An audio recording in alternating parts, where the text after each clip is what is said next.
Hey everyone, Miss B. Hanley here, and today I'm talking about the critical reading process.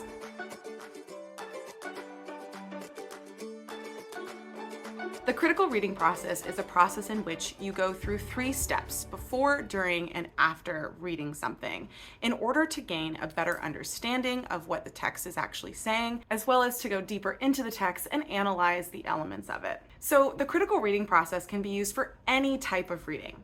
Fiction, nonfiction, poetry, plays, anything. The most important thing about the critical reading process is that you do a pre-read, you have stuff to do while you read, and you have something to look at after you read. So let's break down this process in a little bit more depth. The first step in the critical reading process is to pre-read. So pre-reading a text activates your prior knowledge of what's the context of the actual text or reading itself. So you would look at historical context or societal context.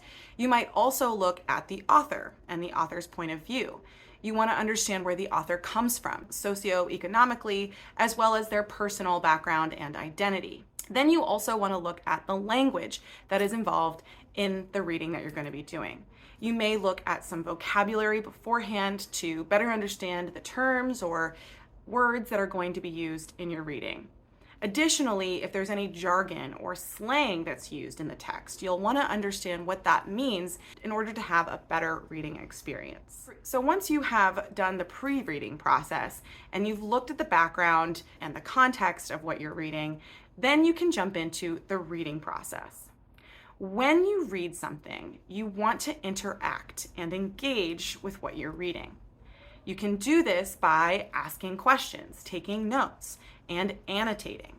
I'm going to make another video on how to annotate really well so that you can engage with what you're reading and understand it in a more in-depth way.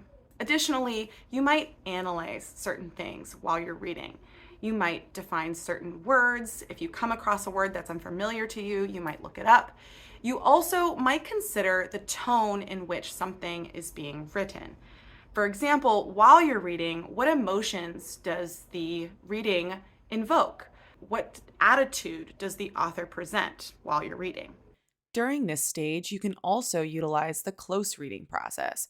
I will talk about this process in another video. The last step in the critical reading process is to post-read. The post-read happens obviously after you've read the text. This is when you can reflect on what you read, research the questions that you asked while you were reading, consider your personal point of view on what you read versus what the author's original point of view was. So comparing what you think to what the author is actually saying in their writing. Additionally, you'll want to engage with other people about what you've read. The best way to understand your personal opinion about it is to engage others, have discussions, publish a review, comment on someone else's review. And then maybe after you read something, you'll want to synthesize that information. Essentially, you'll want to bring together what your reflections on the book were and what the text is actually saying. For example, you might research a broader topic that the text explores.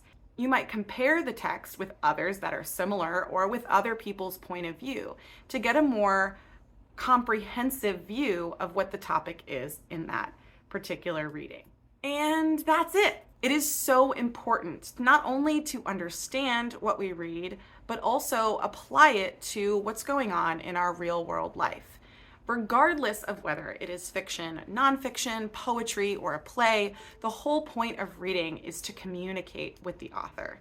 And the best way to do that is to understand the context before you begin reading, engaging with what you read by annotating and asking questions, and reflecting on what we read in order to better understand more perspectives on that particular reading.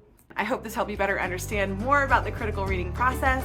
I hope you have a fabulous day, and I will see you in class. Bye!